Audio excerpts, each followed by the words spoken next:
యాదాద్రి భువనగిరి జిల్లా భువనగిరి మున్సిపాలిటీలో అవిశ్వాసానికి మద్దతుగా చేతులెత్తిన కౌన్సిలర్లు. టీఆర్ఎస్ అవిశ్వాసం, ఇగో టీఆర్ఎస్ వాళ్ళే ఎత్తిరు చూడు చేతులు, ఇగో ఈడ ఈడ ఈడ ఈడ ఈడ అంతా టీఆర్ఎస్ వాళ్ళే.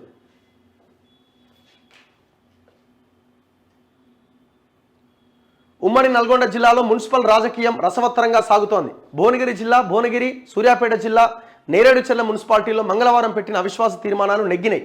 భువనగిరి మున్సిపాలిటీలో మొత్తం 35 మంది కౌన్సిలర్లు ఉంటే స్థానిక ఎమ్మెల్యే ఎక్స్ అఫీషియో సభ్యులుగా ఉన్నారు. 2019లో జరిగిన ఎన్నికల్లో బీఆర్ఎస్ 15, కాంగ్రెస్ 11, బీజేపీ 7, ఇతరులు 2 గెలిచిరట. ప్రస్తుతం బీఆర్ఎస్ తరపున 20, కాంగ్రెస్ నుంచి 9, బీజేపీ నుంచి 6 ప్రాతినిధ్యం వహిస్తున్నారట. అంటే ఆనాడు పక్క పార్టీల నుంచి తీసుకున్నారు టీఆర్ఎస్ వాళ్ళు.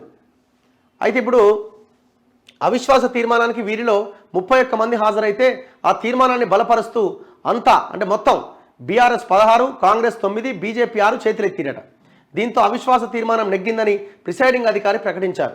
సమావేశానికి చైర్మన్, వైస్ చైర్మన్తో పాటు వారికి మద్దతుదారులైన 2 బీఆర్ఎస్ కౌన్సిలర్లు గైర్హాజరయ్యారట.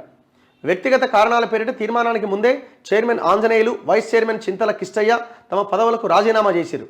అలాగే సూర్యాపేట జిల్లా నేరేడుచెర్ల మున్సిపల్ చైర్మన్ జయబాబుపై పెట్టిన అవిశ్వాస తీర్మానం కూడా నెగ్గింది.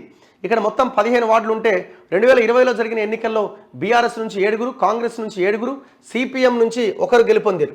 తాజా రాజకీయ పరిణామాల్లో బీఆర్ఎస్ నుంచి 3, కాంగ్రెస్ నుంచి 10 మంది, సిపిఎం నుంచి 1 ప్రాతినిధ్యం వహిస్తున్నారు. 2 ఎక్స్ అఫీషియో సభ్యులు ఉన్నారు. మంగళవారం ప్రవేశపెట్టిన అవిశ్వాస తీర్మానానికి హాజరైన 13 మంది చేతులెత్తిరట. సో మొత్తానికి ఆ అవిశ్వాస తీర్మానం కూడా నెగ్గింది.